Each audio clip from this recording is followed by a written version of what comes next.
Hi, welcome to Meta Minutes, your bite-sized pieces of the Metaverse.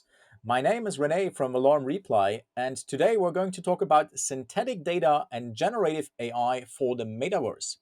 And for this, I'm honored to have a special expert guest today, Dedipya Lightla. Hi, Dedipya, and welcome to the show. How are you today? Hi, Rene. Thank you. I'm really good. How are you? Doing fine, and really excited to talk with you. But first of all, let's introduce you to the audience here. Tell us a little bit about yourself and your background as it relates to the metaverse, 3D, and any related topics. So I started my career as a 3D animator, and then since then I've had a chance to work on different parts of the 3D pipeline. Currently, I am a technical artist by trade, so that means I not only make art, but I also build tools that help make the art. So I started my career in film, and then after film, I went to games. And then after games, I had a really good opportunity to start working on the Microsoft HoloLens. And so since then, I've been able to use immersive tech in a lot of enterprise situations, contexts, and being able to help a lot of customers solve important challenges. So currently, with the Valorem team, which is an awesome team, we get to do a lot of the same work in we use a lot of cutting edge technology with our latest foray, which I'm super proud about, is machine learning. Awesome stuff. And yeah, Dedipya, you're a fantastic 3D animator, but so much more, like you said. So yeah, really, really impressive. Uh, let's dive into our today's topic.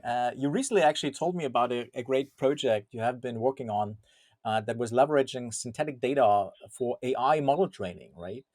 Which is super exciting because it will allow us to scale. But anyhow, you will tell us, I'm sure, about it. Like, what is it about?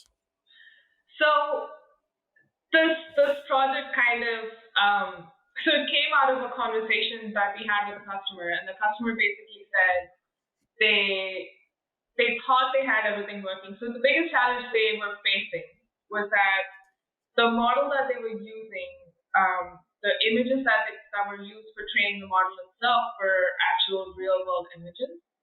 But the issue with that was that it didn't have a proper cadence. There was no process of how often the images would come in, how long it would take for the model to train the images, and the images would come in at random times. So that meant that they had to keep pushing off model training, or it wasn't as accurate, or by the time the images came in, they had to get new updated images because those images weren't relevant anymore.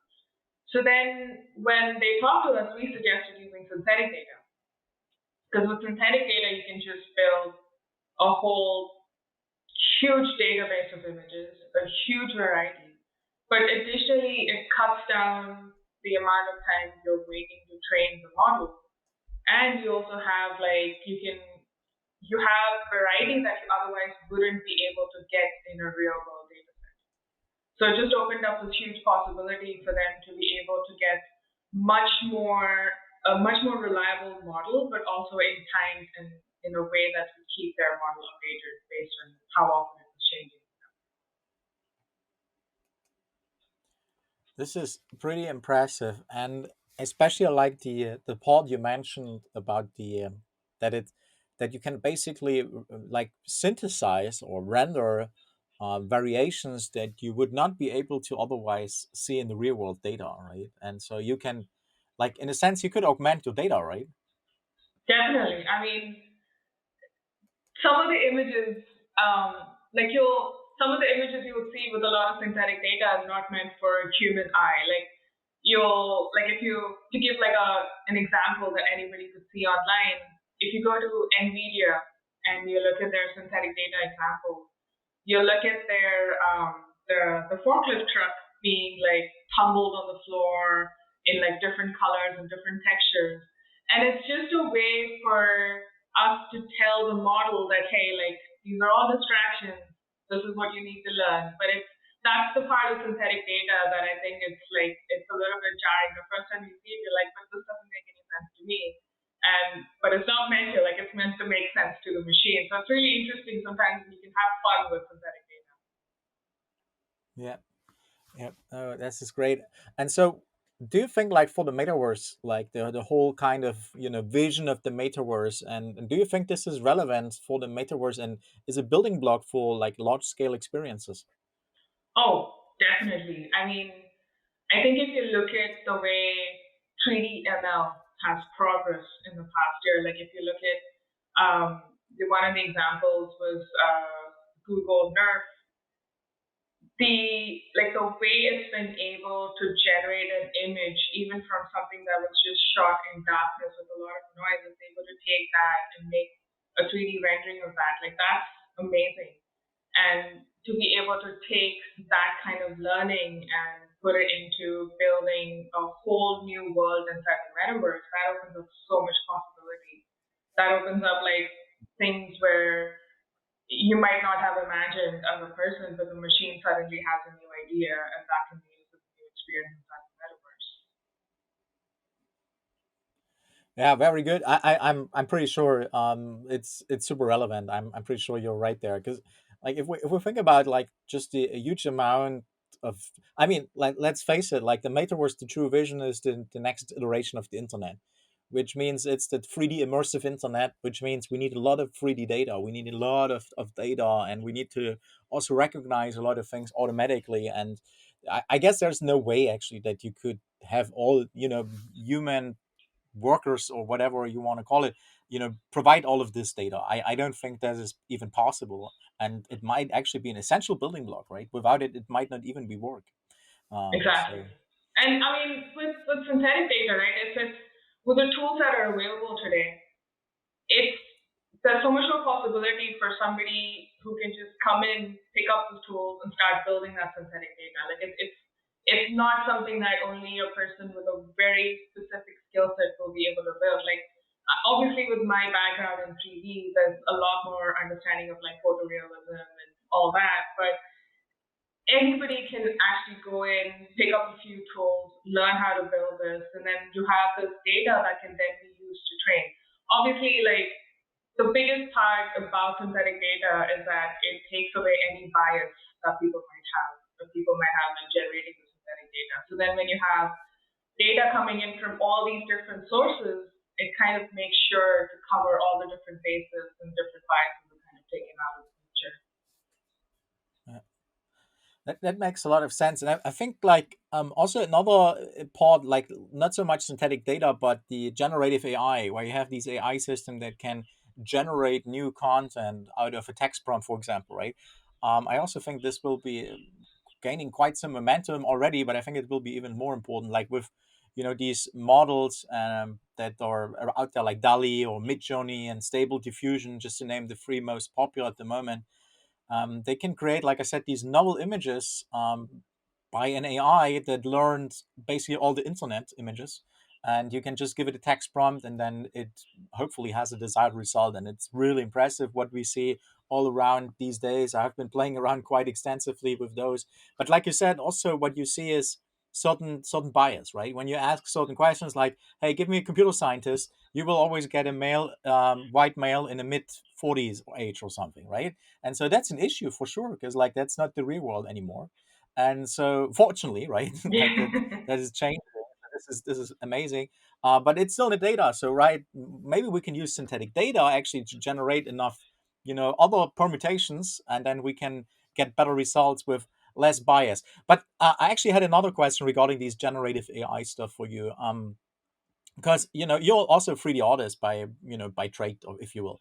And so the whole kind of idea that basically these generative AI models like Midjourney, Stable Diffusion, DALI, to they use all the existing original artwork of other artists basically, because they are trained on this, right? And so it's kind of like some artists, what you read online, they see it as a threat, right? Because like it's kind of using the original artwork and generating new stuff though, but it's still based on what they have done. And so what do you think, is it also an opportunity, or do you rather see it as a threat for artists and their original work? I mean, I think that if somebody wanted to steal somebody's art, that's already happening today, right? Like, as humans, we're pretty creative. We'll always find a way to go around the rules. I think with generative AI, it's still a tool, so it depends on you can either use it for good or you can use it for bad. So it depends on the person using it. Um, I think with generative AI, the really exciting part is that you can train it on these limitless possibilities, and then suddenly you have a version of an image or a world that you didn't even imagine. So, like one of the most recent examples I was looking at earlier this week or last week was somebody who used Midjourney to make Metallica's "Enter Sandman" video, and they actually so it basically used the song lyrics to then generate the visual. And what was really interesting to me is that like every time a lyric repeated, the visual that it showed kind of fit in the world of like that original image that it showed. Like I think one of the lyrics was entered Neverland or something, and like the image the first time it showed or exit light, enter night, and like the image that it showed was like the exit door and the light coming out and the person walking to the other side. But the next time it showed that image for that same lyric, it was slightly different. It was like something had changed. So like I think it's like generative AI has this like because you're not limited by the human mind, it gives you all these like new ideas that you otherwise might not have thought. Like one of the images, the houses were just floating on top of like these moss clouds. So I think Yeah. it's important to have the opportunity to have those ideas because when you're building the metaverse, if you're building this like digital world, and you can't possibly have all the ideas manually. Like you have to have all these different inputs and different sources. I don't think generative AI will ever replace an original artist's work, but I think it'll take us to a point where it'll give us a lot of new ideas. It'll give us a lot of. It's kind of like you're, as an artist, you're kind of collaborating with the machine to think of something new. I like this a lot. I mean, like if you think about when computers came out, and then the first computer graphics happened. Even then, already like in the 70s or 80s, like artists used this. I unfortunately I forgot the name of an artist. It's one of the famous artists that first used like digital images, and he recently died a few months ago. But like he was one of these pioneers, and they all also were looking at him. Oh, he's using computers to generate images. Like, what is he doing? Or even like I don't remember who said it to me, but it was also a good analogy. I think it's similar like when photography came along, and people could finally take photos of the real world, and painters were saying, "Oh, they're cheating," they're Exactly. like Yeah. kind of like, and now we have AI helping us in cheating, but I think it's like you're saying, it's rather I fully agree. It's rather a tool in the tool belt of an artist, but you're still the artist, and you have to use the tool in the right way and in a unique way. Because in the end, art is also about having a unique idea and knowing how to use the tools correctly, right? I mean, like even with if you look at the history of animation, when they made when Disney made Beauty and the Beast, and like they were animating the dancing, they actually they filmed a dancer doing those exact steps, and then they drew on top of it, and people are like, oh well, that's cheating, like that's not animation. And then Yeah. motion capture came along, and everybody was like, "Oh, well, now this is even more cheating." And you're like, "No, it's just a way to improve what you're already working on." So I think like each time technology makes a leap forward, there's always like naysayers, like, "Oh, well, this is just gonna kill innovation." But I think Hmm. it's just I guess we just need time to kind of get used to this new iteration of technology. Yep. Yep. And that's actually a fantastic final word here. We just have to get used to it. Same applies also to the metaverse, I guess. We'll see, where it lands. But anyhow, we're already at the end of the show. Thank you so much to Deepya for joining us today and sharing your insights. That was very much appreciated. Thank you so much, Rene. Thank you so much for having me. I enjoyed it. Awesome. Well, and thanks everyone for joining us for Meta Minutes, your bite sized pieces of the Metaverse. Watch our blog, follow our social media channels, subscribe to our YouTube to hear all about the next episodes. And of course, you can visit us at valoremreply.com to recap all previous episodes at any time. Take care, See you soon in the Metaverse.